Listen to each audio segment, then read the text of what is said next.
आदरणीय देवेंद्रजींचे या ठिकाणी स्वागत करतो। सरका सरका सरका सरका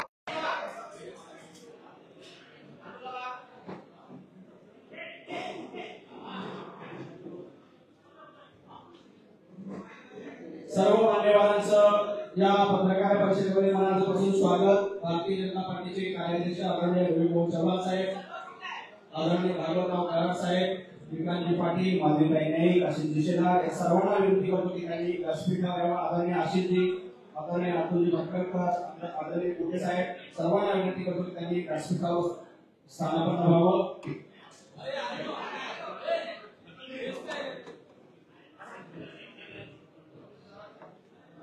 बावनकुळे साहेब इकडे हो, तुम्ही इकडे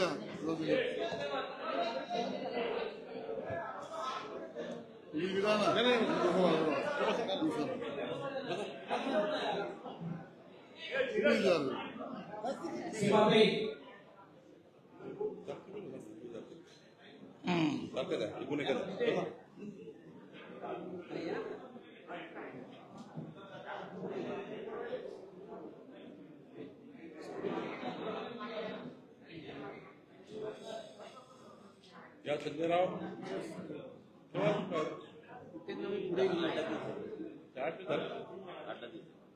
सर्व पत्रकार मित्रांचं या पत्रकार परिषदेमध्ये मनापासून स्वागत। भारतीय जनता पार्टीचे नेते, महाराष्ट्राचे लाडके मुख्यमंत्री आदरणीय देवेंद्रजी फडणवीस साहेबांची पत्रकार परिषद आहे। या पत्रकार परिषदेला महाराष्ट्राचे प्रदेशाध्यक्ष आदरणीय बावनकुळे साहेब,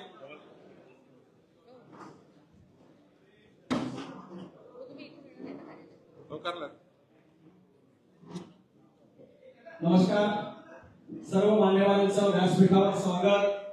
पंतप्रधान नरेंद्र मोदीजी यांच्या सरकारला 11 वर्ष पूर्ण होत आहे आणि या निमित्ताने महाराष्ट्राचे लाडके मुख्यमंत्री आदरणीय देवेंद्रजी फडणवीस साहेब यांची पत्रकार परिषद आयोजित केली आहे।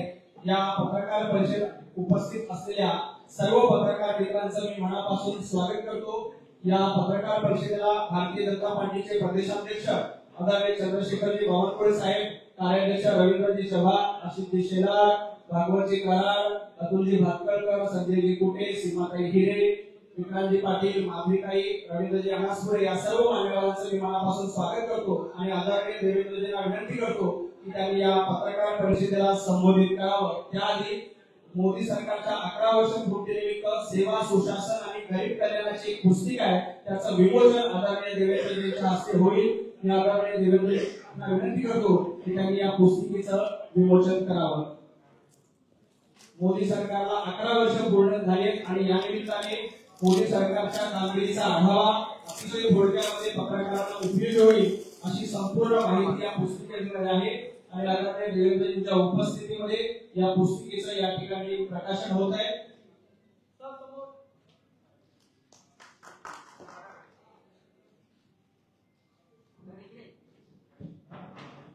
धन्यवाद।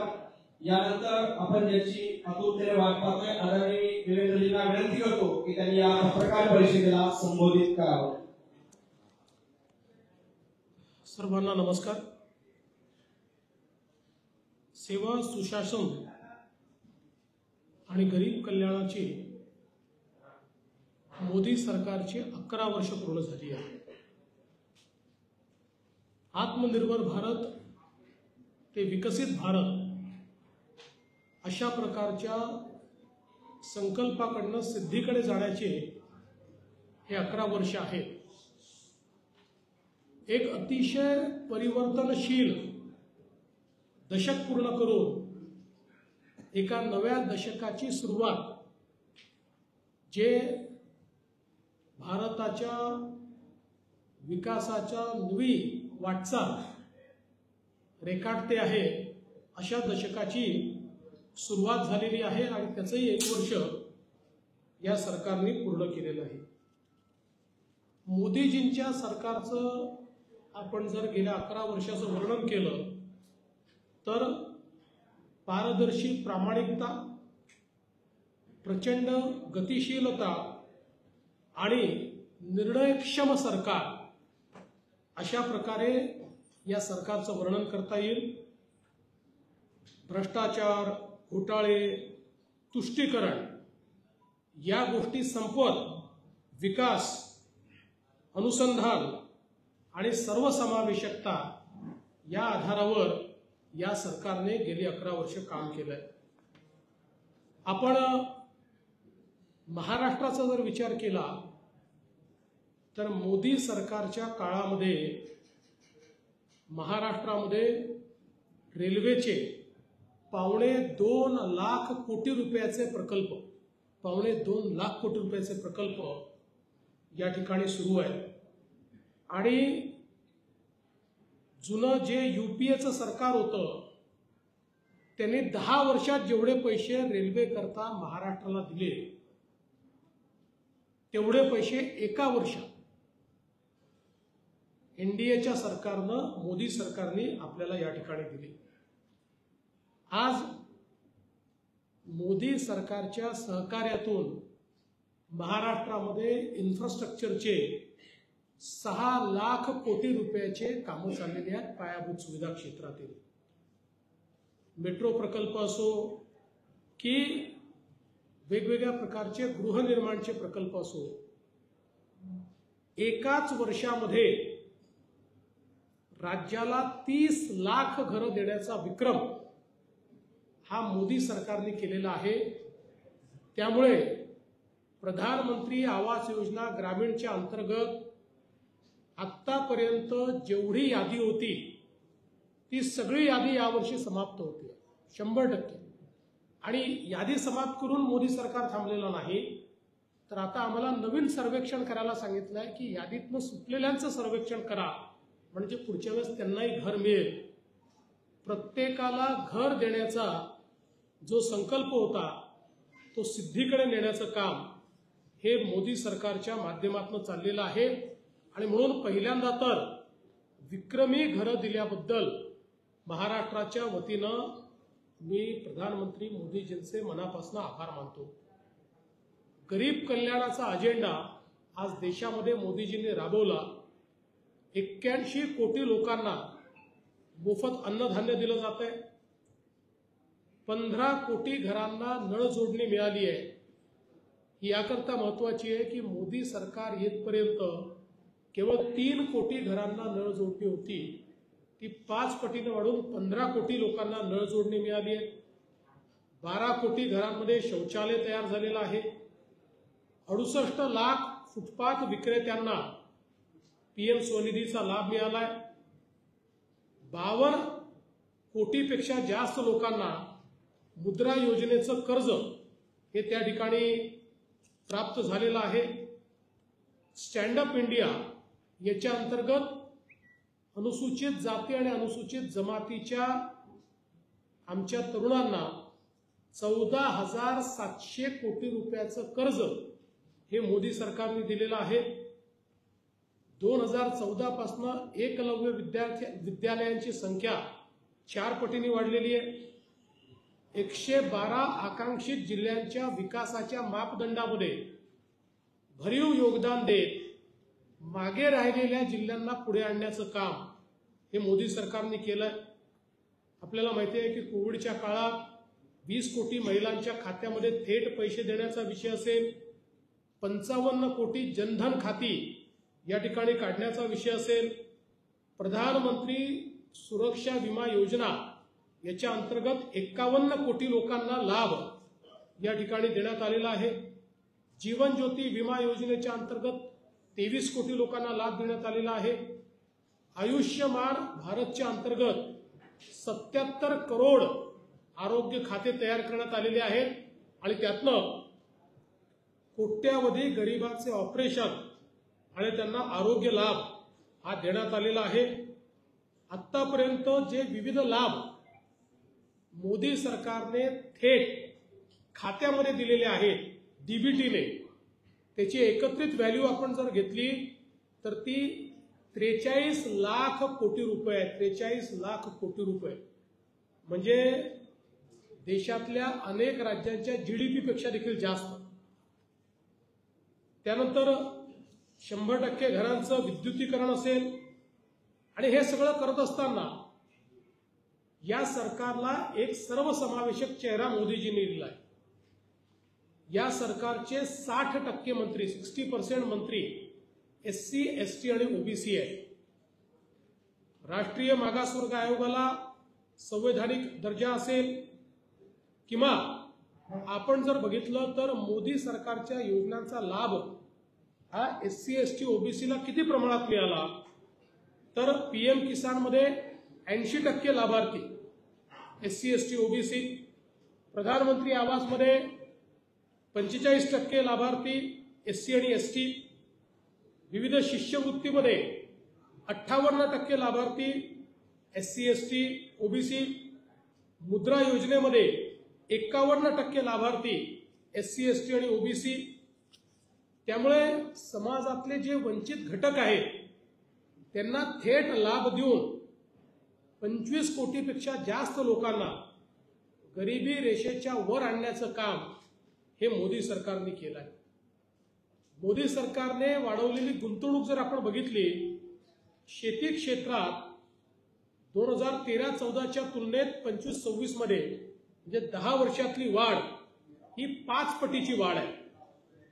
2013-14 मध्ये एकूण देशाचं शेतीचं बजेट हे 27,000 कोटी होतं ते आता 1,37,000 कोटीपर्यंत वाढवण्याचं काम करण्यात आलेलं आहे. PM किसानच्या अंतर्गत आतापर्यंत 11 कोटी शेतकऱ्यांना थेट त्यांच्या खात्यात 3.7 लाख कोटी रुपये हे या ठिकाणी दिले आहेत. हे आपल्याला माहिती आहे की 2009च्या निवडणुकीमध्ये UPAचं सरकार 80,000 कोटीची कर्जमाफी केली सांगून निवडून आलं, प्रत्यक्षात 55,000 कोटीची होती. मोदी सरकारने थेट खात्यामध्ये 3,07,000 कोटी रुपये हे थेट खात्यामध्ये दिलेले आहेत. सिंचन योजनांकरता 93,000 कोटी रुपये दिले आहेत. आपल्याला माहिती आहे आपल्या महाराष्ट्रालाही जवळपास 25,000 कोटी रुपये हे सिंचन प्रकल्पांकरता मोदी सरकारने दिले आहेत. प्रधानमंत्री फसल बीमा योजनेच्या अंतर्गत 1.75 लाख कोटी रुपयाचे दावे निकाली काढले आहेत. आणि MSP मध्ये 11 वर्षामध्ये सातत्याने वाढ करण्यात आली आहे.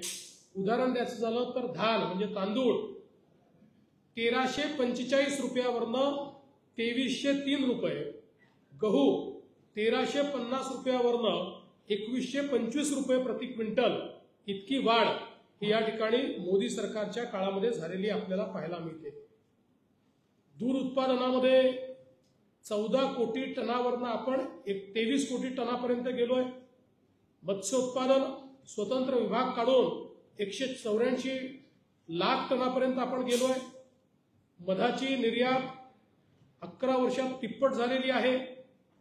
इथेनॉल केवळ 38 कोटी लिटर इथेनॉल आपल्याकडे होतं ते 440 कोटी लिटर म्हणजे जवळपास 20% ब्लेंडिंग आता आपण करतो, ज्यातनं किमान 1 लाख कोटी रुपयाचं परकीय चलन हे वाचवण्याचं काम या केंद्र सरकारच्या नीतीमुळे झालंय आणि शेतकऱ्यांना फायदा झालेला आहे. मेगा फूड पार्क केवळ 3 होते ते 24 झाले आहेत.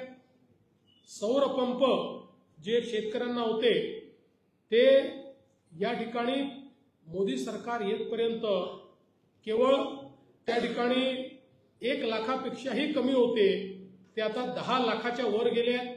आणि मला सांगताना आनंद वाटतो की या 10 लाखामध्ये 5 लाख एकट्या महाराष्ट्राने लावलेले आहेत. सहकार क्षेत्रामध्ये पहिल्यांदा नवीन सहकारिता मंत्रालय मोदीजींनी सुरू केलं.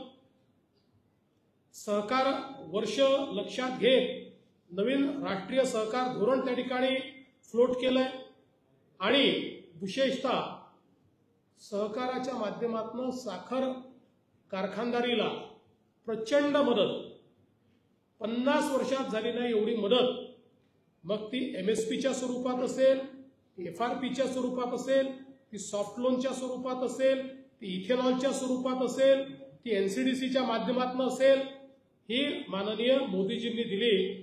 जवळपास 95,000 कोटी रुपये NCDCच्या माध्यमातून या ठिकाणी देण्याचं काम हे मोदी सरकारने केलंय. महिलांकरता देखील आपल्याला कल्पना आहे की मोदी सरकारने नारी शक्ती वंदन अधिनियम पारित केला, ज्याच्या अंतर्गत 2029 पासनं लोकसभेत आणि विधानसभेमध्ये 33% महिला खासदार आणि आमदार असणार आहेत. संरक्षण दलामध्ये महिला अधिकाऱ्यांसाठी कायमस्वरूपी कमिशन हे उभं केलं. सैनिकी शाळा आणि एनडीए मध्ये मुलींना आणि महिलांकरता प्रवेशाचे द्वार खुले केले. नियंत्रण रेषेवरही पहिल्यांदा महिलांची तुकडी ही त्या ठिकाणी तैनात करण्याचं काम करण्यात आलं. आज आपण पाहतोय जगामध्ये सर्वात जास्त पायलट हे भारतामध्ये आहे आणि आपल्या भारताचा जो काही सेक्स रेशिओ आहे तो पहिल्यांदा असा झालेला आहे की 1000 पुरुषामागे 1020 महिला. त्यामुळे बेटी बचाव बेटी पढाव याचं प्रत्यंतर आज आपल्याला भारतामध्ये पाहायला मिळत आहे. प्रधानमंत्री मातृवंदना योजनेमध्ये 3.98 कोटी महिलांना लाभ मिळालाय. प्रधानमंत्री ग्रामीण आवासमध्ये 73% जी काही घरं आहेत ती महिलांच्या नावाने आहेत. उज्ज्वला योजनेत 10.33 कोटी एलपीजी कनेक्शन आहेत. सुकन्या समृद्धी खात्यामध्ये 4.2 कोटी आमच्या महिला आहेत ज्यांना 3 लाख कोटी रुपये त्यांच्या खात्यामध्ये मोदीजींनी दिले आहेत. लखपती दिदी 3 कोटी आता लखपती दिदी या ठिकाणी तयार झालेले आहेत. महाराष्ट्रातही आपण 1 कोटी लखपती दिदी बनवण्याचा निर्णय केलाय. त्यातले 50 लाख यावर्षी आपले पूर्ण होतील. 50,000हून अधिक स्टार्टअप्समध्ये आता महिला संचालक आहे आणि भारत 2014 साली स्टार्टअपच्या इकोसिस्टीममध्ये कुठेही नव्हता. आता जगातली 2 नंबरची सगळ्यात मोठी स्टार्टअप इकोसिस्टीम भारत झालेला आहे. 3 तलाकमुळे मुस्लिम महिलांकरता एक समाज सुधारणेचं दार उघडण्यात आलेलं आहे. जवळपास 90 लाख महिलांचे बचत गट हे तयार करून 10 कोटी महिलांना त्याच्यामध्ये एंगेज करण्याचं काम हे मोदी सरकारने केलं आहे. पगारी मातृत्व रजा 12 वरनं 26 आठवडे केली आहे. सरकारी शाळांमध्ये 9.8 कोटी प्रसाधनगृह मुलींकरता बांधण्यात आलेले आहेत. माता मृत्यू दर 167 होता तो 80 वर खाली आलेला आहे. त्यामुळे मोठ्या प्रमाणात महिलांकरता मोदी सरकारने काम केलंय. युवांचा जर आपण विचार केला तर 3 दशकानंतर नवं राष्ट्रीय शैक्षणिक धोरण आलेलं आहे जे आपल्या शिक्षण व्यवस्थेतली मूळ तत्व कायम ठेवत आपल्या शिक्षण व्यवस्थेला वैश्विक करताय अशा प्रकारचं धोरण आहे. 1.60 लाख मान्यताप्राप्त स्टार्टअप मधनं 17.6 लाखाहून अधिक रोजगाराची निर्मिती झालेली आहे. पूर्वी केवळ 4 युनिकॉर्न होते ते आता 118 युनिकॉर्न झालेले आहेत. पीएम कौशल्य विकास याच्या अंतर्गत 1.6 कोटी युवांचं प्रशिक्षण झालंय. 8 नवीन IIM आणि 7 नवीन IIT सुरू झालेले आहेत. देशातल्या एम्सची संख्या ही तिप्पट झालेली आहे आणि 490 नवीन विद्यापीठांची स्थापना या कालावधीमध्ये झालेली आहे. आपण जर बघितलं तर एप्रिल 2020 पासून 18 ते 28 वयोगटातील 3.45 कोटी युवा यांचे EPFO अकाउंट हे उघडण्यात आलेले आहेत. याचा अर्थ त्यांना रोजगार प्राप्त झालेला आहे. मध्यम वर्गाचा विचार देखील पहिल्यांदाच या सरकारमध्ये होताना आपण बघितला. 12,75,000 पर्यंतचं उत्पन्न हे करमुक्त करण्याचा निर्णय या सरकारने मध्यम वर्गाला दिलेला सगळ्यात मोठा दिलासा आहे. जवळपास 2,297 सरकारी सेवा उमंग ॲपच्या माध्यमातून उपलब्ध करून दिलेल्या आहेत. रखडलेल्या रिअल इस्टेट प्रकल्पांकरता 37,000 कोटी रुपयाचा फंड हा या ठिकाणी उपलब्ध करून देण्यात आलेला आहे. UPIच्या वापरकर्त्यांची संख्या 46 कोटी रुपये झाली आहे आणि पूर्वीच्या काळामध्ये 2014 पूर्वी थोड्याफार प्रमाणात 5 शहरांमध्ये मेट्रो होती. त्यातल्या 2 शहरात मेजर त्याचा नेटवर्क होतं. आता 23 शहरांमध्ये देशाच्या मेट्रोचं नेटवर्क हे उभं झालेलं आहे. उडान स्कीम मधनं 1.5 कोटीहून अधिक मध्यमवर्गीयांनी त्या योजनेचा लाभ घेत विमान प्रवास या ठिकाणी केलेला आहे. आणि PM सूर्यघर सारख्या योजनेमध्ये आता लाखो लोकांना मोफत वीज देण्याचं काम देखील चाललेलं आहे. आरोग्याच्या क्षेत्रामध्ये आयुष्यमान भारतच्या अंतर्गत 9 कोटी नागरिकांना 1.3 लाख कोटीचा लाभ हा देण्यात आलेला आहे. 16,000हून अधिक जनऔषधी केंद्र, 6 कोटी जनतेला त्याचा लाभ झालेला आहे. 77 कोटी हेल्थ ID जनरेट झालेले आहेत. MBBSच्या जागा या 1.18 लाखांनी वाढवल्या आहेत, तर PGच्या जागा 74,000 वाढवलेल्या आहेत. त्यामुळे मोठ्या प्रमाणात डॉक्टर्सची संख्या ही आता आपल्याला उपलब्ध होते आहे. आणि ई-संजीवनीमधनं 37 कोटी नागरिकांना टेलिचिकित्सा देण्याचं काम हे देखील मोदी सरकारने या ठिकाणी केलं आहे. खरं म्हणजे राष्ट्र प्रथम अशा प्रकारच्या भूमिकेतनं मोदी सरकारने काम केलं. आणि म्हणूनच ऑपरेशन सिंदूर हा आत्मनिर्भर आणि स्वाभिमानी भारताचं ऑपरेशन म्हणून भारताच्या इतिहासामध्ये लिहिला जाईल. संरक्षणाच्या स्वदेशीकरणामध्ये 5,000 असे उपकरणं जी आपण आयात करत होतो ती 100% आता भारतामध्ये बनतात आणि आपण त्याचं निर्यात करतो. संरक्षण दलासाठी आपल्या स्टार्टअप आणि MSME मधनं भारतातल्या केंद्र सरकारने 24,000 कोटी रुपयाची खरेदी केली आहे. म्हणजे आपली आत्मनिर्भरता त्यातनं दिसते. आणि आता ज्या काही आपल्या ऑर्डन्स फॅक्टरी आहेत यातल्या 7 ऑर्डन्स फॅक्टरी या सार्वजनिक उपक्रमाच्या माध्यमातून नव पद्धतीची संरक्षण सामग्रीचं उत्पन्न त्या करतायत आणि त्यातल्या 6 नफ्यात आहेत. आपण आता त्यातनं एक्सपोर्ट करतो. संरक्षण निर्यातीमध्ये 34 पट वाढ झालेली आहे आणि संरक्षण क्षेत्रामध्ये 74% FDI आलेला आहे. ऑपरेशन कावेरी सारखं ऑपरेशन राबवून सुदानमधनं 3,000 भारतीय आपण परत आणले. युक्रेनमधनं 23,000 भारतीय सुरक्षित परत आणले. त्यामुळे एकूणच भारतीयांचं महत्व, भारतीय पासपोर्टचं महत्व, भारतीयांच्या जीवनाचं महत्व हे ओळखून त्या प्रकारचं काम आपण केलं आहे. चंद्रयान 3 भारतासाठी एक ऐतिहासिक क्षण. 23 ऑगस्ट आता राष्ट्रीय अंतरिक्ष दिवस म्हणून आपण मनवतो. भारताने जे जपानलाही जमलं नाही ते त्या ठिकाणी करून दाखवलेलं आहे. 370 कलम रद्द करून काश्मीरमध्ये एक परिवर्तन आणण्याचं काम हे देखील मोदी सरकारने केलं आहे. यासोबत आपल्याला माहिती आहे की एक शक्तिशाली भारत मोदी सरकारने तयार केलाय. आता जगातली 4थ्या क्रमांकाची सगळ्यात मोठी अर्थव्यवस्था आपण झालो आहोत आणि पुढच्या 3 वर्षामध्ये जगातली 3ऱ्या क्रमांकाची सगळ्यात मोठी अर्थव्यवस्था भारत होणार आहे. आज जगातला जेवढा डिजिटल व्यवहार होतो त्यापैकी 49% डिजिटल व्यवहार हा एकट्या भारतामध्ये होतो. भारतामध्ये येणाऱ्या फॉरेन डायरेक्ट इन्व्हेस्टमेंटमध्ये 26% वाढ झालेली आहे. आणि यामध्ये आपल्याला माहिती आहे की लीडर महाराष्ट्र आहे. देशाच्या एकूण गुंतवणुकीच्या 31% गुंतवणूक एकट्या महाराष्ट्रामध्ये आलेली आहे. आपल्या नंतरचे 3 राज्य एकत्रित केले तरी आपली गुंतवणूक अधिक आहे. अर्थव्यवस्था ही 6.3%वरून 6.8% आता जाण्याचा अंदाज आहे. आणि मोठ्या अर्थव्यवस्थांमध्ये सर्वाधिक वेगाने विकसित होणारी अर्थव्यवस्था ही आता भारताचीच आहे. आपल्याला माहिती आहे की कोविड काळात देखील जवळपास 29 लाख कोटी रुपये केंद्र सरकारने अर्थव्यवस्थेत गुंतवून या अर्थव्यवस्थेला मंदीपासून वाचवण्याचं काम केलं. आणि PLI सारख्या योजनेतनं 1,61,000 कोटी रुपयाची गुंतवणूक केली. त्यातनं 14 लाख कोटीचं उत्पादन झालं.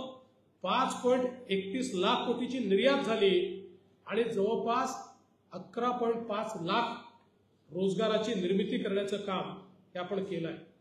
आता भारतामध्ये जवळपास नव्याने 1.80 लाख कंपन्या या नोंदणीकृत झालेल्या आहेत. अनेक जुने कर हे पूर्वलक्षी प्रभावाने रद्द करण्यात आलेले आहेत. 1500हून अधिक जुने कायदे हे रद्द करण्यात आलेले आहेत आणि जवळपास पेटेंटमध्येही नवीन रेकॉर्ड भारत करताय. आपल्याकडे केवळ 5,900 पेटेंट होते, त्यावरनं आता 1,03,000 पेटेंट पर्यंत आपण मजल मारलेली आहे. इलेक्ट्रॉनिक्सच्या उत्पादनामध्ये 5 पट वाढ आहे आणि इलेक्ट्रॉनिक्सच्या निर्यातीमध्ये 6 पट वाढ आहे. अमेरिका आणि चीन नंतर स्टार्टअप इकोसिस्टम असलेला भारत हा तिसऱ्या नंबरचा देश आहे. मग अशी दुसरा म्हटलं, तिसऱ्या नंबरचा देश आहे आणि 51% स्टार्टअप हे आता मुंबई पुण्यात नाही तर ते टियर 2 टियर 3 सिटीजमध्ये चाललेले आहेत. हे देखील स्टार्टअप इकोसिस्टमचं एक महत्वाचं आहे आणि याच्यामध्ये जवळपास 30% जास्त स्टार्टअप हे ऍग्रिकल्चर क्षेत्रातले, कृषी क्षेत्रातले आहेत. पायाभूत सुविधांचा जर आपण विचार केला तर 2014 साली 74 विमानतळं होती, ती आता 160 झालेली आहेत. रेल्वेचं बजेट 9 पटींनी वाढलेलं आहे. वंदे भारत ही आधुनिक जगातली ट्रेन भारतामध्ये सुरू झाली. आता 136 रेल्वे सुरू आहेत, लवकरच 400 पर्यंत पोहोचणार आहेत. मेट्रोची लांबी ही 248 किलोमीटर वरनं 1013 किलोमीटर पर्यंत गेलेली आहे. अमृत भारतमध्ये आपल्याला माहिती आहे सगळ्या स्टेशन्सचं त्या ठिकाणी एक पुनर्निर्माण होतो आहे. 103 त्यातल्या स्थानकांचं उद्घाटन झालंय, यातले 15 महाराष्ट्रातले आहेत आणि हे स्टेशन जाऊन पाहिल्यानंतर एअरपोर्ट सारखा भास त्या ठिकाणी व्हावा अशा प्रकारचे स्टेशन्स हे तयार होत आहेत. 2025 मध्ये हायवे महामार्ग जे आहे ते प्रतिदिन 34 किलोमीटर आपण करतो, जे पूर्वी 7 किलोमीटर व्हायचे, 34 किलोमीटर प्रतिदिन आणि 5 वर्षामध्ये 3600 किलोमीटरचा हायस्पीड कॉरिडॉर आपण तयार केलेला आहे. अमृत 1 आणि अमृत 2 मधनं 6,933 पिण्याच्या पाण्याचे आणि सिवेजचे प्रकल्प आपण पूर्ण केलेले आहेत. जवळपास 3,96,000 किलोमीटरचे ग्रामीण रस्ते हे आपण त्या ठिकाणी तयार केलेले आहेत. 2,14,000 ग्रामपंचायती ऑप्टिकल फायबरने जोडलेल्या आहेत आणि हरित ऊर्जेमध्ये 3 पटींनी वाढ झालेली आहे. 76 गिगावॉटवरनं 228 गिगावॉट पर्यंत आपण पोहोचलो. सौर ऊर्जेमध्ये 37 पट वाढ आहे. पवन ऊर्जेत 3 पट वाढ आहे. हायड्रोमध्ये जवळपास 5 पट वाढ आहे. आण्विक ऊर्जेत 84% वाढ आहे. त्यामुळे रिन्युएबल सोर्सेसमध्ये मोठ्या प्रमाणात आपण वाढ केलेली आहे. महाराष्ट्रातही आपण 16%वरनं 25%वर पोहोचलो आणि 2030 पर्यंत 52%वर आपण पोहोचणार आहोत. मोदीजींनी सातत्याने विकास भी और विरासत भी अशा प्रकारचा विषय मांडलेला आहे. प्रसाद योजनेच्या अंतर्गत सांस्कृतिक ठिकाणांच्या वारशाकरता 1899 कोटी रुपये हे मोदीजींनी दिले आहेत. काशी विश्वनाथ कॉरिडॉर असेल, सोमनाथ मंदिराचं पुनर्निर्माण असेल, केदारनाथ पुनर्विकास असेल, चारधाम कनेक्टिव्हिटी असेल, अयोध्येतलं श्रीराम प्रभूंचं मंदिर असेल. एवढंच नाही तर भारतातनं जुन्या काळात चोरून नेलेल्या किंवा पळवून नेलेल्या कलाकृती 442 अशा प्रकारच्या अमूल्य मूर्त्या आपण त्या ठिकाणी परत आणल्या. म्हणजे आपण स्वतंत्र झाल्यापासून आतापर्यंत त्याचा पाठपुरावा करत होतो. मोदीजी येण्यापूर्वी फक्त 13 अशा प्रकारचे आपले ठेवा परत आला होता, पण गेल्या 10 वर्षात 642 त्यांनी परत आणलेले आहेत. त्याचप्रमाणे आपल्याला माहिती आहे की भारतीय स्वातंत्र्याचा अमृत महोत्सव आणि भारताच्या संविधानाचा अमृत महोत्सव हा आपण या ठिकाणी साजरा करतो. त्यातनं स्वातंत्र्य आणि संविधान हे शेवटच्या माणसापर्यंत पोहोचवण्याचा उपक्रम आपण त्या ठिकाणी केलेला आहे. करतार साहिब कॉरिडॉर असेल किंवा हृदय योजनेच्या अंतर्गत 12 हेरिटेज शहरांचा विकास असेल, वक्फ संशोधन विधेयक असेल, अशा अनेक गोष्टी विकास भी विरासत भी या अंतर्गत माननीय मोदीजींनी केलेलं आपल्याला पाहायला मिळतात. खरं म्हणजे इतकं जास्त स्टॅटिस्टिक्स मी आपल्याला सांगितलेलं आहे, त्याच्या 3 पट स्टॅटिस्टिक्स माझ्याकडे अजून आहे, पण आता ते सांगून मी तुम्हाला आर्टिफिशियल इंटेलिजन्सच्या पलीकडे नेऊ इच्छित नाही, पण एवढंच सांगू इच्छितो की एक बदललेला भारत, एक बदललेली कार्यसंस्कृती ही मोदीजींच्या काळामध्ये आपल्याला पाहायला मिळते. आज मुंबईसह महाराष्ट्राचं झालेलं परिवर्तन हे देखील मोदी सरकार आल्यानंतरच होऊ शकलेलं आहे. आपले सगळे महत्त्वाचे प्रकल्प, मेट्रोचे असो, कोस्टल रोडचे असो, अटल सेतूचा असो, नवी मुंबई एअरपोर्टचा असो, वाढवण बंदराचा असो, धारावीचा असो, मुंबई आणि MMR रिजनमधले सगळे प्रकल्प जे 40 वर्ष अडकलेले होते, हे सगळे मोदी सरकार आल्यानंतर खुले झाले आणि ते प्रकल्प आज पूर्ण देखील होत आहेत. आणि म्हणून एक अतिशय प्रगतिशील आणि त्याचवेळी सर्वसमावेशक अशा प्रकारचं सरकार दिल्याबद्दल माननीय प्रधानमंत्री मोदीजींचे आणि त्यांच्या संपूर्ण मंत्रिमंडळाचे मी आभार देखील मानतो आणि त्यांचं अभिनंदन देखील करतो. हिंदी में बाद में आता हूं.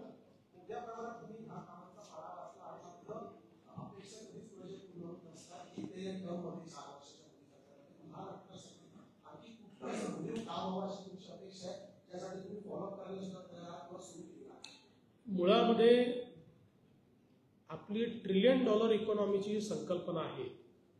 याच्यामध्ये मोठ्या प्रमाणात इन्व्हेस्टमेंट ही केंद्र सरकारच्या वतीनं आपल्याला मिळते आहे आणि ती अधिक मिळवण्याचा प्रयत्न आपण करतो आहोत.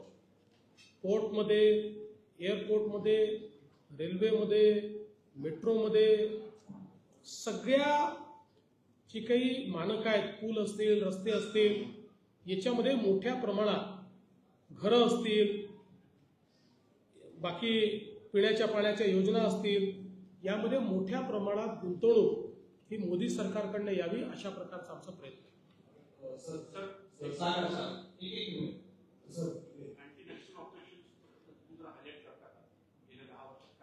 अगदी 100% मला असं वाटतं की अँटी नक्षल ऑपरेशनमध्ये या सरकारचं काम हे इतिहास लिहिणारं काम आहे. आणि मोदीजींच्या नेतृत्वात माननीय अमित शाह गृहमंत्री यांनी जे घोषित केलं की ॲक्टिव्ह केडर बंदुका घेऊन जे काम करतायत, मार्च 2026 पर्यंत हा नक्षलवाद, माओवाद आम्ही समाप्त करू. आज त्याच्या दिशेने अतिशय वेगानं आपण अग्रसर होतोय. ते शेवटच्या टप्प्यात पोहोचलेलं आहे. मुळातच मधल्या 5 वर्षामध्ये जेव्हा छत्तीसगडमध्ये काँग्रेसचं सरकार होतं, त्यावेळी प्रचंड मोठ्या प्रमाणात माओवाद्यांची भरती झाली. अन्यथा आत्तापर्यंत आपण ते संपवू शकलो असतो. आता ते अंतिम टप्प्यामध्ये आहे. आपल्याकडे तर आता बोटावर मोजण्या इतकेच सक्रिय माओवादी राहिलेले आहेत, जे बहुतांश छत्तीसगडकडच्या जंगलामध्ये लपलेले आहेत. त्यांनाही शोधून एकतर त्यांनी आत्मसमर्पण करावं, अन्यथा त्यांच्यावर कारवाई होईल, ही भूमिका आपण मांडलेली आहे.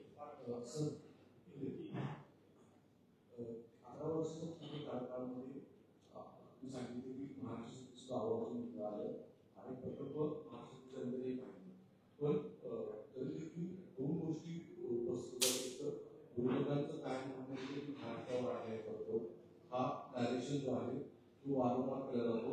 याबाबत काय सांगणार. आणि दुसरी गोष्ट, आज पुण्यामध्ये काही सुप्रेसवे सांगत होत्या आणि भाषण करत होत्या, त्यांनी सांगितलं की परदेशामध्ये सुद्धा पटेल जवाहरलाल युनिव्हर्सिटी, महात्मा गांधी असतील, याच्याबरोबरच पंतप्रधान मोदींची सुद्धा कौतुक आवर्जून परदेशातली लोक करतात. त्या स्टेजवर नेते सांगतात, मात्र आमचे विरोधक जे आहेत, म्हणजे तुमच्या पार्टीबरोबर काम करतात की आमचा संघर्ष हा तुकाराम विरुद्ध लढतो आहे. म्हणजे त्यांना हे डायरेक्शन आपण वेगळ्या स्वरूपात करायचं. असं आहे की पहिल्यांदा तर मी आकडेवारी सहित सांगितलं की UPAचे 10 वर्ष आणि NDAचे 10 वर्ष याच्यामध्ये महाराष्ट्राला मिळालेल्या निधीतलं अंतर काय.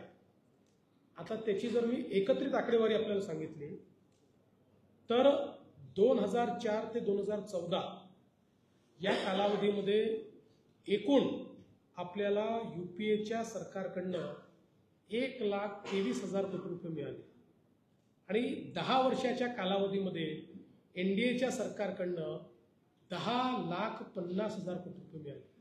म्हणजे 1 लाख आणि 10 लाख हा फरक आपण जर लक्षात घेतला तर 10 पट जास्त पैसे केंद्र सरकारने महाराष्ट्राला या 10 वर्षात दिलेले आहेत. तेव्हा या पहिल्या प्रश्नाचं उत्तर आहे. दुसरं, मला असं वाटतं की या ठिकाणी सुप्रियाताईंनी जे सांगितलं ते सत्य आहे. आज जगामध्ये कुठल्याही देशात गेलं तर मोदीजींच्या नावाचा बोलबाला.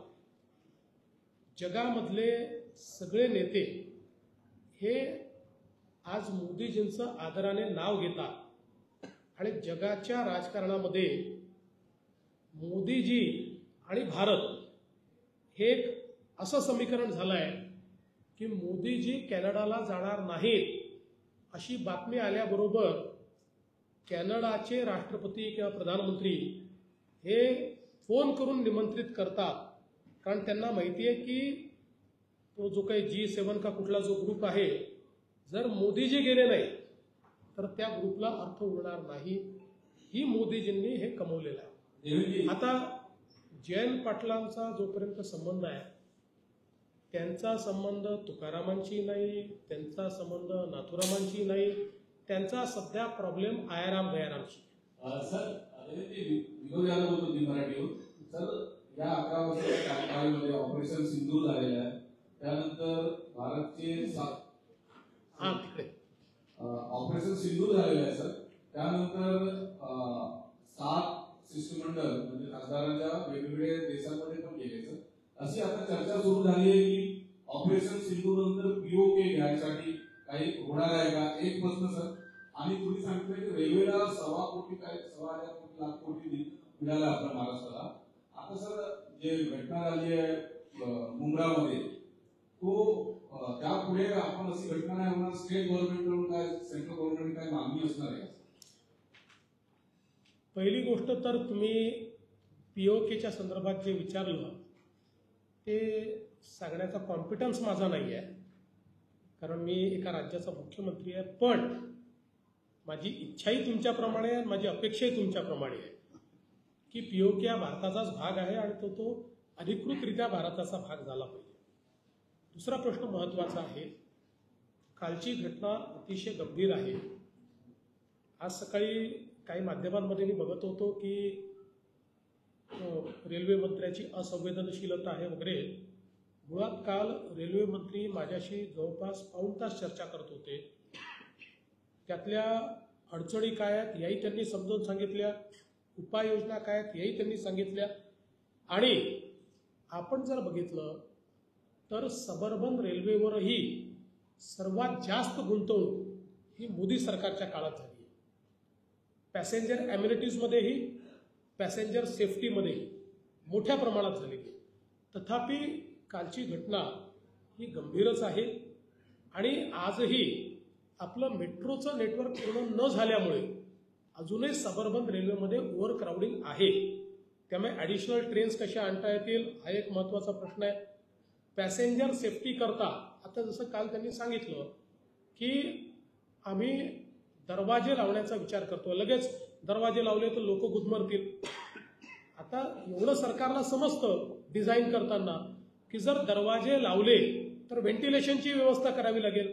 बिना व्हेंटिलेशनचे तर दरवाजे काही सरकार लावणार नाही. म्हणजे तेवढं तर निश्चितपणे डिझाईन डोकं हे सरकारकडे आहे.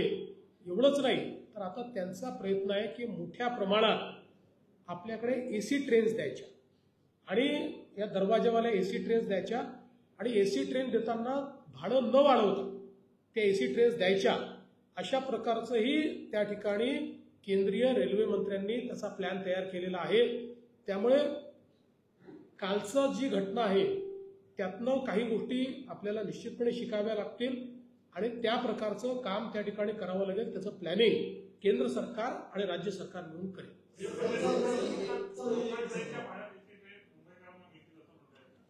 अशा प्रकारचा प्रयत्न आहे.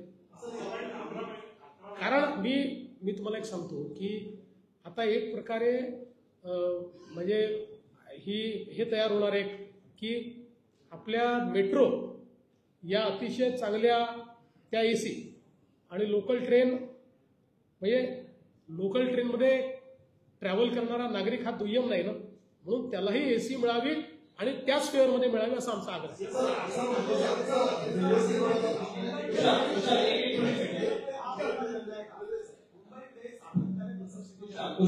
रेल्वे संदर्भातच प्रश्न आहे. तुम्ही यापूर्वी भाषिक केलं की या कालावधीत विधायक त्यामध्ये काही बदल होतोय का या संदर्भात तुम्ही विचार करणार आहोत. कालची पण जी घटना घडली ती साधारणतः 9:30 ते 10:30च्या दरम्यान घटना घडली. याच वेळेमध्ये मोठ्या प्रमाणात ट्रॅव्हलिंग जास्त असतात, तर या संदर्भात विचार करणार आहे. आपण आता आपल्या शासकीय कार्यालयांना काही फ्लेक्झी टायमिंग दिलेलाच आहे, तो मागच्या काळातच दिलेला आहे.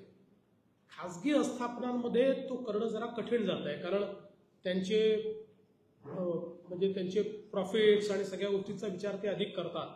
पण याच्यामध्ये अजून काही करता येईल का हा निश्चितपणे आपला प्रयत्न असेल. आणि दरम्यानच्या काळात पब्लिक ट्रान्सपोर्टचं इन्फ्रास्ट्रक्चर अजून किती वाढवता येईल हा प्रयत्न आम्ही करू. देवेंद्रजी, आपण आता 11 वर्षांचा मोदींचा विकासाचा वाडा होता. मोदीने महाराष्ट्राला खूप भरभरून दिला असा उल्लेख केला. पण मोदीने 10 वर्षापूर्वी महाराष्ट्रात एक शिवस्मारकाचं जलपूजन केलं. त्या स्मारकाचं काय झालं, सध्या काय परिस्थिती आहे आणि यासाठी तुम्ही आगामी काळात पाठपुरावा करणार? त्याचं काम आपण सुरू केलं होतं. 80 कोटी रुपयाचं कामही पूर्ण झालं होतं. दरम्यानच्या काळामध्ये काही लोक कोर्टात गेले. हायकोर्टमध्ये निर्णय आपल्या बाजूने आला. ते सुप्रीम कोर्टमध्ये गेले. सुप्रीम कोर्टाने त्याच्यावर स्थगिती दिली. बराच काळ सुप्रीम कोर्टामध्ये आम्ही प्रयत्न करत होतो केस लागावी, ती लागत नव्हती. मध्यंतरीच्या काळात ती सुप्रीम कोर्टमध्ये लागली. सुप्रीम कोर्टाने सांगितलं की जे मुद्दे उपस्थित केलेले आहेत त्याच्यावर पुन्हा हायकोर्टानेच विचार करावा, आणि म्हणून त्यांनी ते हायकोर्टमध्ये परत पाठवलेली आहे. आता आम्ही हायकोर्टमध्ये अर्ज केलेला आहे, मुदत केली आहे की हायकोर्टाने ती सुनावणीला घ्यावी. काँग्रेसचे नेते राहुल गांधी वारंवार ईसीआयवर आरोप करतात आहेत आणि त्यांचं म्हणणं आहे की ईसीआय उत्तर देत नाहीये, तर भाजपाचे नेते उत्तर देत आहेत. त्याला काय सांगतात?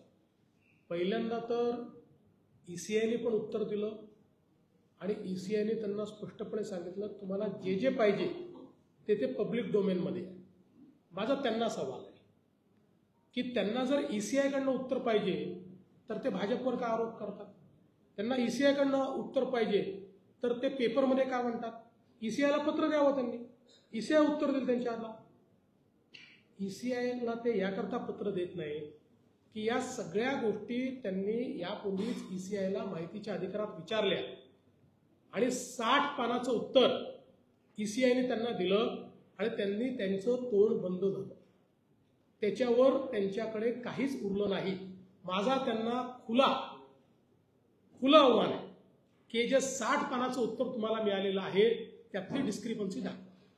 आता मी त्याच्या पलीकडे जाऊन सांगतो, विचारतो. आपल्याला इलेक्शनची पद्धत माहिती आहे.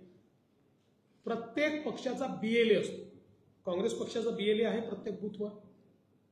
मतदार यादी तयार करण्याच्या कामामध्ये BLAचा सक्रिय सहभाग असतो. त्यामुळे ती मतदार यादी काय होते BLAला काँग्रेसच्या माहिती आहे. प्रत्येक मतदार यादी तयार झाल्यानंतर त्याची प्रत मोफत त्या पक्षाला आणि BLOला मिळते. म्हणजे संपूर्ण यादी मिळते त्या ठिकाणी आणि मग ती त्या BLOकडे जाते. त्यामुळे त्याच्यामध्ये जर काही त्रुटी असतील तर त्याच्यावर ऑब्जेक्शन घेण्याकरता मोफत यादी, म्हणजे ती वेबसाईटवर तर असतेच पण त्याच्यासोबत त्याची प्रिंटेड कॉपी देखील प्रत्येक पक्षाला मिळते. एकतरी ऑब्जेक्शन घेतलंय का काँग्रेस पक्षाने? दुसरं, ज्या दिवशी मतदान होतं त्या दिवशी प्रत्येक पक्षाचा बूथ एजंट हा बूथमध्ये असतो.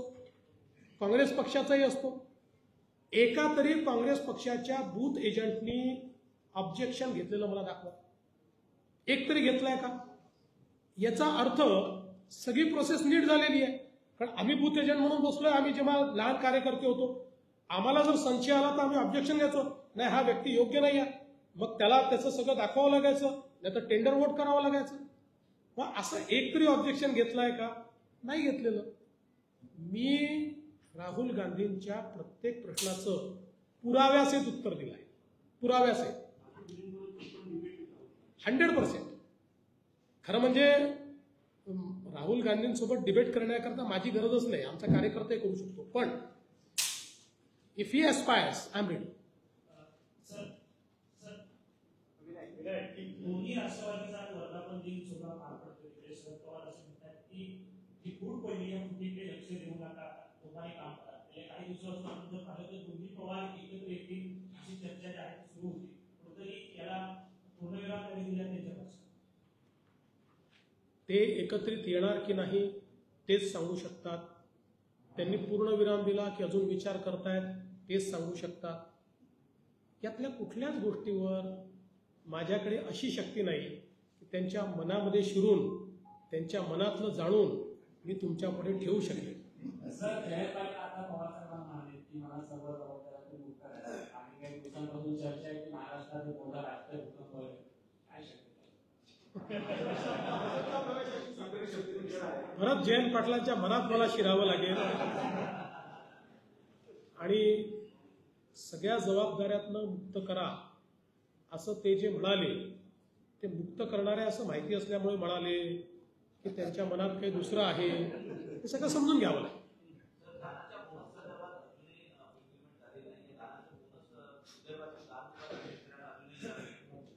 धानाच्या बोनसची फाईल ही अंतिम टप्प्यामध्ये आहे.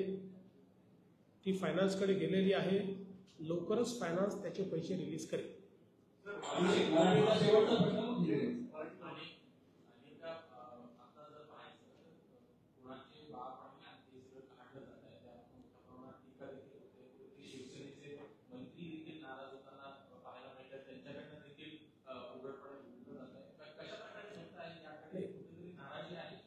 कोणाचाही बाप काढणं हे चुकीचं आहे. त्यामुळे मी देखील संबंधित मंत्र्यांशी चर्चा केलेली आहे. त्यांनी स्वतः सांगितलं की माझ्या बोलण्याचा तो अर्थ नव्हता. मी त्यांना सांगितलं तुमच्या मनात काही अर्थ असला तरी परसेप्शनमध्ये जो अर्थ जातो तो राजकारणात महत्त्वाचा असतो. त्यामुळे अशा प्रकारे बोलणं योग्य नाही आहे. त्यांनीही ते मान्य केलेलं आहे. शरद पवार यांच्या प्रकाशन झालं त्याच्यामध्ये सिंधूबद्दल टीका केली आहे की सिंधूचं मार्केटिंग भाजप किती वेळ चालतं. मला असं वाटतं की प्रॉब्लेम काय आहे की त्यांच्या पक्षामध्ये कोण काय करताय याची 100% त्यांना माहितीच नसते. आणि म्हणून बघा एकाच मंचावर सुप्रियाताई वेगळं बोलतात, त्याच मंचावर आपले जयंत पाटील वेगळं बोलतात, सिंदूरबद्दल पवारसाहेब वेगळं बोलतात आणि त्यांचे संपादक वेगळं छापतात. त्यांच्याकडे सामनासारखे संपादक आहेत की नाही मला माहीत नाही, पण जे कोणी संपादक असतील ते वेगळंच छापतात.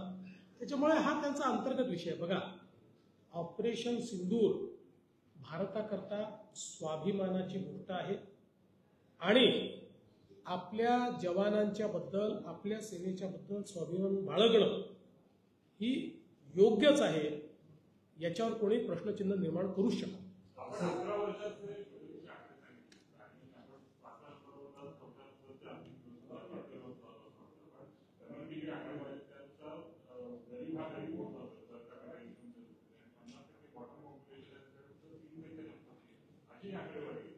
असं आहे की स्टॅटिस्टिक्स जे असतं ना हे थोडं डिसिव्हिंग असतं. आता जगातला सगळ्यात श्रीमंत देश हा अमेरिका आहे, सगळ्यात श्रीमंत. आता अमेरिकेमध्येही आपण जर बघितलं तर अशाच प्रकारची इन्कम डिस्पॅरिटी आपल्याला पाहायला मिळते की वरच्या लेवलला खूप मोठ्या प्रमाणात पैसेवाले आहेत. प्रश्न हा नसतो. प्रश्न वेल्थ जमा करणं हे चुकीचं नाहीच आहे. प्रश्न आहे की वेल्थचं डिस्ट्रीब्युशन आहे की नाही. आणि आज आपण पाहू शकतो की जर 25 कोटी लोक हे गरिबी रेषेच्या वर येत असतील, 25 कोटी लोकांना जर घर मिळत असेल, पिण्याचं पाणी मिळत असेल, वीज मिळत असेल, तर खऱ्या अर्थानं आपण प्रगतीकडे चाललेलो आहे. आणि म्हणून कोणी 2 पैसे जास्त कमवले हे महत्त्वाचं नाही आहे. जो शेवटचा व्यक्ती आहे त्याला संधी मिळते आहे की नाही, त्याला मूलभूत सोयी मिळत आहेत की नाही, या आधारावर अर्थव्यवस्थेचं आकलन करावं लागतं. आणि त्या आधारावर परिणामकारक बदल हा मोदी सरकारने केला. 81 कोटी लोकांना जर फुकट रेशन दिलं जात असेल तर त्या अर्थव्यवस्था वर्षातली असं असतं. पहिली गोष्ट अशी आहे की हे जे रेशन देणं आपण सुरू केलं ते कोविडच्या काळात सुरू केलं. आणि कोविडच्या काळात सगळ्यांना गरज होती म्हणून आपण ते रेशन दिलं. आणि आज केंद्र सरकारला या ठिकाणी असं वाटतंय की काही मूलभूत गोष्टी आपल्याला आपल्या नागरिकांना मोफत दिल्या पाहिजेत. त्यामुळे केंद्र सरकार ते देत आहे आणि ज्यांना आवश्यक वाटतं ते घेत आहेत. कारण त्यांचा एक मूलभूत प्रश्न जर सुटला तर त्यांना जे मिळणारे पैसे आहेत ते दुसऱ्या 2 गोष्टींवर खर्च करता येतात. त्यामुळे याचा अर्थ ते म्हणजे बाबा काहीतरी केंद्र सरकारच्या उपकारात आहेत आणि त्याच्याशिवाय त्यांचं भागत नाही असं नाही आहे. काही आहेत तसे, पण दोन्ही प्रकारचे लोक आहेत. नाही, कसं आहे, अर्थव्यवस्था वर्षाने म्हणजे नागरिकांना स्वतःला आत्मनिर्भर करणं आपल्याला ही भाजपाची भूमिका आहे. तर त्या संदर्भामध्ये इतक्या मोठ्या प्रमाणात नागरिक हे आत्मनिर्भर नाही आहेत असं वाटतं. मी पुन्हा सांगतो की 100% आत्मनिर्भर आहेत. पण मला एक सांगा की आता जो व्यक्ती 20 लाख रुपये कमवतो, त्या 20 लाख रुपये कमवणाऱ्या व्यक्तीला असं वाटतं ना मला टॅक्समधनं इन्सेंटिव्ह मिळाला पाहिजे. वाटतं की नाही वाटत? याचा अर्थ तो आत्मनिर्भर नाही आहे का? तसा गरीब माणूस आहे. याला जर मूलभूत गरजांपैकी 2 गोष्टी सरकारने दिल्या तर मूलभूत गरजांच्या पलीकडे तो खर्च करू शकतो. त्याचे 2 पैसे वाचले तर त्याने फक्त मूलभूत गरजांवरच खर्च केलं पाहिजे अशी मानसिकता का असावी? त्याला अजून 4 गोष्टी करता आल्या पाहिजे अशी मानसिकता असली पाहिजे. म्हणून मी सांगतो महत्वाचं काय आहे, सगळा भारत श्रीमंत झाला असं आपलं म्हणणंच नाही आहे. पण गरिबी रेषेच्या खालचे 25 कोटी लोक गरिबी रेषेवर आले. जो निम्न मध्यम वर्ग होता तो मध्यम वर्गाकडे गेला, जो गरीब होता तो निम्न मध्यम वर्गाकडे गेला. म्हणजे लोकांच्या जीवनात परिवर्तन होत आहे हे 10 वर्षात दिसत आहे. मोगरा रेल्वे दुर्घटनेच्या बाबतीमध्ये मनसे अध्यक्ष राज ठाकरे यांनी म्हटलंय की येणारा मुंबईमध्ये येणारा लोंढा याला कारणीभूत आहे आणि आपण जे पर्यावरण पायाभूत सुविधा म्हणताय तर त्याचं आपण काय असं आहे, मुंबई ही आंतरराष्ट्रीय शहर आहे आणि कुठल्याही आंतरराष्ट्रीय शहरामध्ये फ्लोटिंग पॉप्युलेशन असते. ती फ्लोटिंग पॉप्युलेशन असते म्हणूनच ते आंतरराष्ट्रीय शहर असते. आज आपण बघितलं तर जगाच्या पाठीवरची जेवढी व्हायब्रंट शहरं आहेत या सगळ्या शहरांमध्ये अशा प्रकारची फ्लोटिंग पॉप्युलेशन येते. आणि म्हणून आपलं काम काय आहे, फ्लोटिंग पॉप्युलेशन येऊ नका असं काम नाही आहे. आपलं काम हे आहे की त्याचं मॅनेजमेंट झालं पाहिजे. त्याचा जी काही तिथली मूळ पॉप्युलेशन आहे त्याच्यावर ताण पडू नये या दृष्टीनं आपण काम केलं पाहिजे. तेच आम्ही करण्याचा प्रयत्न करतो. साहेब 2017 मुंबई महापालिकेच्या एक दिवसापूर्वी 2017ला भाजपाने मिळालेलं performance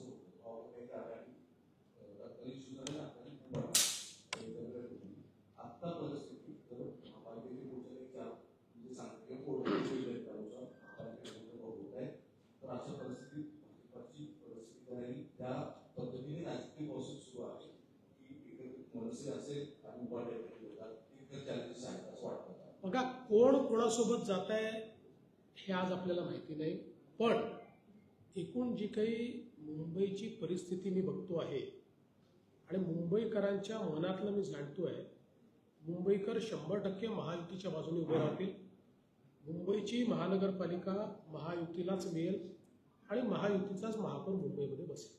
Also the Home Minister, police have filed 65 crore stamp duty recently, whereas your agency Prasad Lal said it is 1200 to 1300 crore stamp. And he is hinting at the role of a prince. Do you think the police will investigate this? नाही, असं आहे की मला देखील प्रसाद लाड भेटले आणि त्यांनी एक मोडस ऑपरेंडी त्याच्यामध्ये दाखवली. मी त्यांना हे सांगितलं की तुम्ही याचा जो काही तपास आहे तो तपास EOW करता आहे. EOWला तुम्ही एक कागदपत्र नेऊन द्या. EOW नक्की याचा तपास करा. आता त्याच्या मागे कोण आहे, प्रिन्स आहे का पॉपर आहे हे मला माहीत नाही, पण त्याच्यामध्ये जे कोणी असतील, कारण त्यांनी जी मोडस ऑपरेंडी प्रसाद लाडांनी दाखवली आहे ती जर खरी असेल तर खूप मोठ्या प्रमाणात कचऱ्यासारखा पैसा हा त्यातनं चोरला गेला आहे. तो आपल्याला बाहेर काढावाच लागेल. सर, आपने इंफ्रास्ट्रक्चर की बात कही, बीएसटी का क्या हो रहा है? आजकल मीडिया रिपोर्ट्स आ रही है कि बीएसटी बंद हो रही है और आम आदमी परेशान है, आधा घंटा बस के लिए खड़ा रहता है. इसके बारे में आपकी सरकार क्या है? देखिए, पहले तो जिस मीडिया में ये रिपोर्ट आ रही है कि बीएसटी बंद हो रही है, मैं उनको बताना चाहता हूँ, उनको मेरी शुभकामनाएं, लेकिन किसी भी हालत में बीएसटी बंद नहीं होगी, हम उसको स्ट्रेंथन करेंगे। आपको पता होगा बीएसटी ने 5000 नई बसेस का ऑर्डर दिया है और ये बसेस की डिलीवरी जैसी आएगी वैसे ही और सघनता के साथ बीएसटी काम करेगी। अभी हम लोगों ने उमटा का कानून तैयार किया है, उसके तहत सारे ट्रांसपोर्टेशन सिस्टम को एक अम्ब्रेला के नीचे हम ला रहे हैं। आज ही हमने कॉमन कार्ड ये लॉन्च किया हुआ है, उसका ट्रायल भी हमारा चल रहा है और वो सक्सेसफुल है। इसलिए 100% बीएसटी को हम स्ट्रेंथन करेंगे। देखिए, अगर बीएसटी या बस सेवा स्ट्रेंथन नहीं होती तो आपकी मेट्रो और सबअर्बन रेलवे भी एफिशिएंसी से काम नहीं कर सकती, इसलिए बीएसटी को स्ट्रेंथन ही किया जाएगा।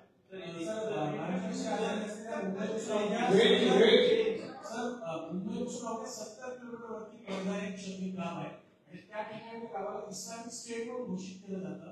यापूर्वी सुद्धा ते एनआयएसए किंवा सेंट्रल एजन्सीच्या छापखाने होते, मात्र तिथे जे काही गैरकाम जे चुकीच्या कार्य आहेत थांबत नाहीये। नेमकं काय केलं जाईल आणि किती माध्यमातून सुद्धा गेलं त्याला सुद्धा वार्ताहरांचं रोखलं गेलं। आपल्याला कल्पना आहे की मागच्या काळामध्ये साकीब नाचन आणि तत्सम लोकांनी खूप मोठ्या प्रमाणात तिथे अवैध कारवाया सुरू केल्याचं आपल्या निदर्शनास आल्यानंतर वारंवार त्या ठिकाणी आपण छापेमारी केलेली आहे। मोठ्या प्रमाणात या इल्लीगल आणि अँटी नॅशनल ॲक्टिव्हिटीजमध्ये जे लोक आहेत त्यांना पकडणे, त्यांच्यावर कारवाई करणे हे काम चाललेलं आहे आणि आता तिथं जे काही मटेरियल मिळालेलं आहे त्याच्या आधारावर त्याचं फॉरेन्सिक ॲनालिसिस करून अजून कोण कोण त्याच्यामध्ये सामील आहे आणि त्यांच्या लिंक्स कोणापर्यंत आहेत हे देखील काढण्याचं काम चाललेलं आहे। सर 2 सवाल है। कल जिस मुद्दा पे एक्शन हुआ है वैसे एक्सीडेंट मुझे लगा हो इसके सेंट्रल गवर्नमेंट और महाराष्ट्र गवर्नमेंट मिलकर क्या कर रही है, कोई पर डे 80 लाख लोग कंपैरिजन लोकल ट्रेन से ऊपर। देखिए, पिछले 11 सालों में मोदी सरकार ने मुंबई की सबअर्बन रेलवे में बड़े पैमाने पर इन्वेस्टमेंट किया है, चाहे वो पैसेंजर एमिनिटीज हो, रेलवे के प्लेटफॉर्म का चौड़ाईकरण हो या उसकी लेंथ बढ़ाने की बात हो, चाहे एस्केलेटर्स हो, पीने के पानी की व्यवस्था हो, नई सिग्नलिंग सिस्टम हो, रूट स्ट्रेंथनिंग हो, नई लाइन डालने का काम हो, बहुत बड़े पैमाने पर काम किया है। लेकिन ये बात भी सही है कि पीक आवर्स में आज भी हमारी जो कैरिंग कैपेसिटी है वो कम पड़ती है, इसलिए उसको और स्ट्रेंथन करने की आवश्यकता है। एक और वो स्ट्रेंथनिंग हम करेंगे। साथ में हमारे जो रेलवे मंत्री है उन्होंने ये कहा है कि ये जो हमारी ट्रेन्स है इसमें चूंकि दरवाजे नहीं है इसलिए इसमें इंसिडेंसेस ज़्यादा होते हैं, तो इनको रेट्रोफिट करते हुए दरवाजे लगाने का काम वो करने वाले हैं। साथ साथ उसके वेंटिलेशन का भी ध्यान रखा जाएगा और ये भी प्रयास चल रहा है कि बड़े पैमाने पर मुंबई में सबअर्बन रेलवे में एसी ट्रेन्स को लाया जाए और एसी ट्रेन्स को लाते समय हमारे जो पैसेंजर्स हैं उनके ऊपर टिकट का ज़्यादा बोझा न बढ़े, इस दृष्टि से भी प्लानिंग चल रही है।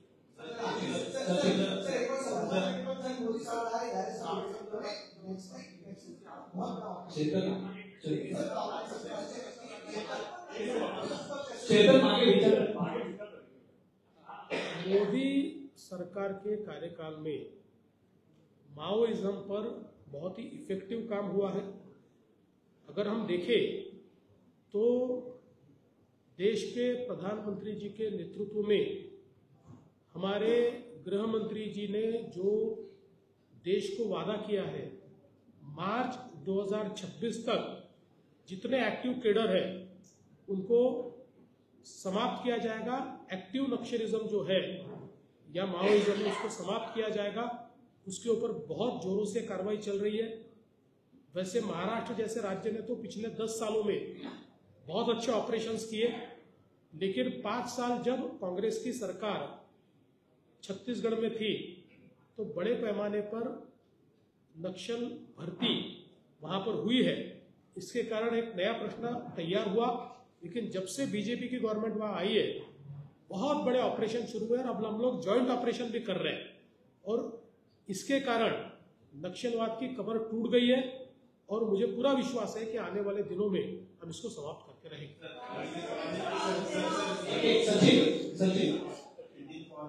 राहुल गांधी बार बार महाराष्ट्र चुनाव आयोग पर सवाल उठा रहे हैं, चुनाव आयोग एक्सप्लेनेशन दे रहा है, इसके बावजूद वो इस तरह के सवाल उठा रहे हैं, उस पर अपने पढ़ने में वो हिंदी में रही है। दूसरी बात कि G7 में जिस तरह से मोदी जी को टारगेट किया गया, लेकिन अभी जब कनाडा के राष्ट्रपति मुख्यमंत्री खुद ही कहा कि मोदी जी को इन्वाइट करना है, उनके बिना ये सक्सेस नहीं होगा, उसको लेकर ऑपरेशन सिंदूर को लेकर जो सवाल उठाए वो क्या कहना है?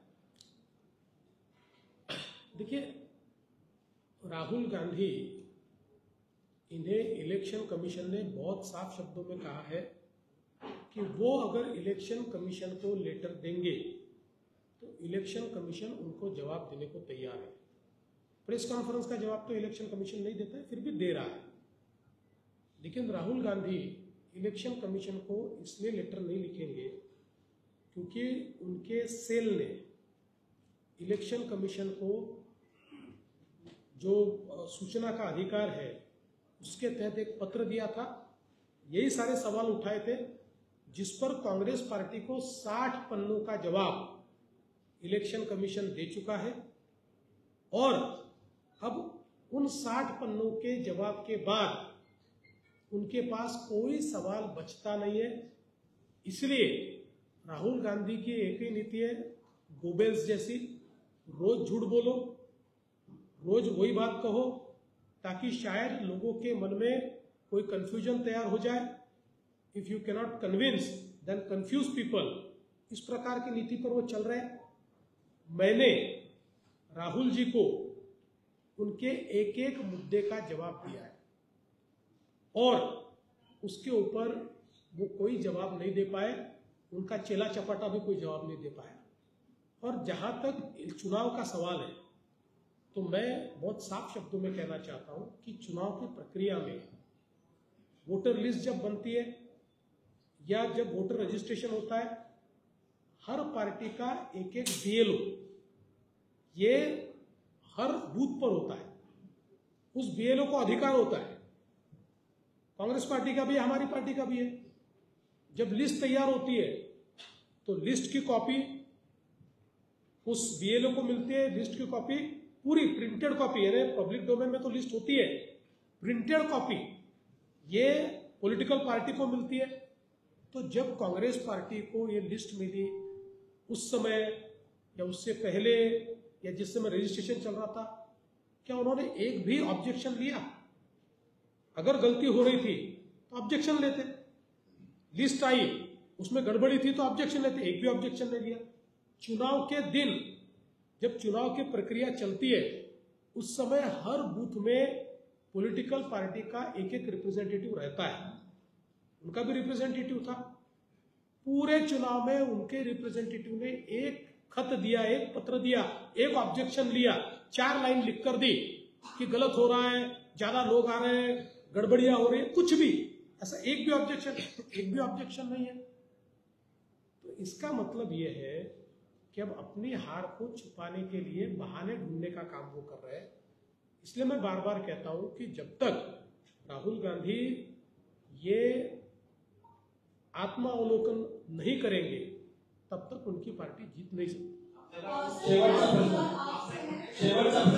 मेरा सवाल आपसे ये है कि आपने कहा कि हमारी जो सरकार है वो भ्रष्टाचार और घोटाले का काम कर रही है और ऐसे कई खुलासे किए हैं, लेकिन जिस तरीके से फिर चाहे वो किसी भी पार्टी के नेता हो वो आपकी पार्टी में शामिल हो जाते हैं और उसके बाद उनके ऊपर जो भी आरोप लगते हैं वो पूरी तरीके से साफ सुथरा हो जाता है।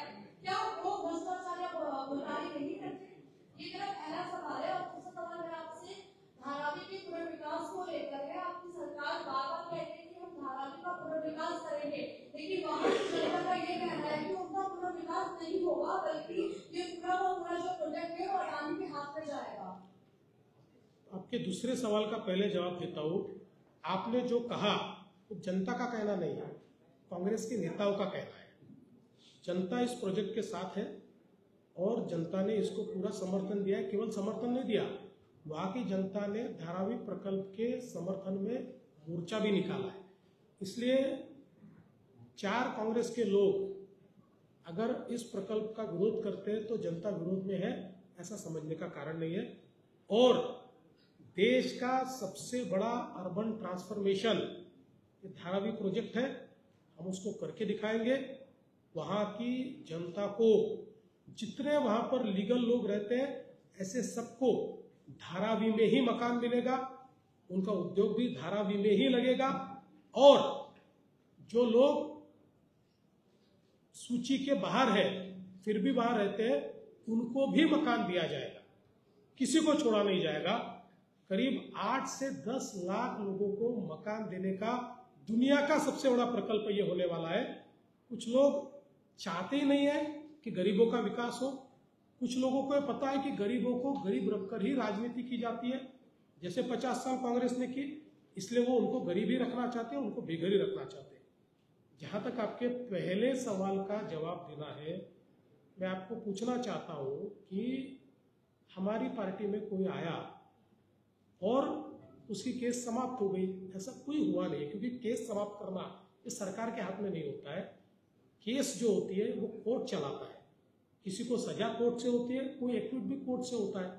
इसलिए हमने किसी को अपनी पार्टी में लेकर उसकी केस वापस ली, ऐसा कोई उदाहरण नहीं।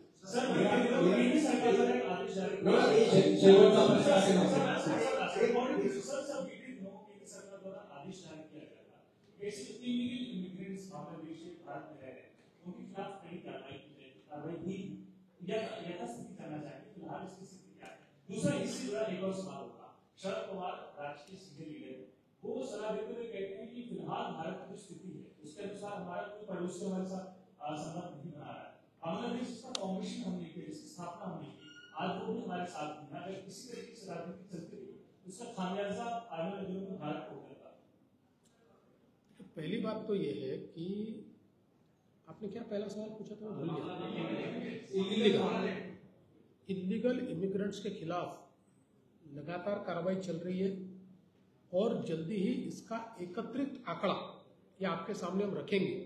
अभी जानबूझकर हम नहीं रख रहे क्योंकि ये कार्रवाई जारी है, बहुत तेजी से बड़े पैमाने पर यह कार्रवाई चल रही है।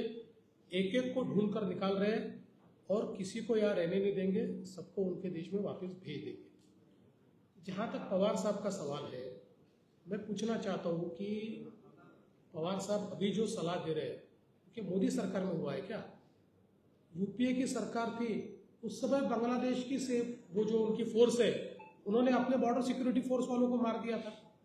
उस समय भी बड़े पैमाने पर हमारे खिलाफ बांग्लादेश ने कार्रवाई की थी, उस समय भी बांग्लादेश ने एक्सपोर्ट बैन किया था। अटल जी हमेशा ये कहते हैं कि आप दोस्त बदल सकते हो, पड़ोसी नहीं बदल सकते। देखिए, भारत की अपनी एक भूमिका है, भारत का एक अपना वजूद है।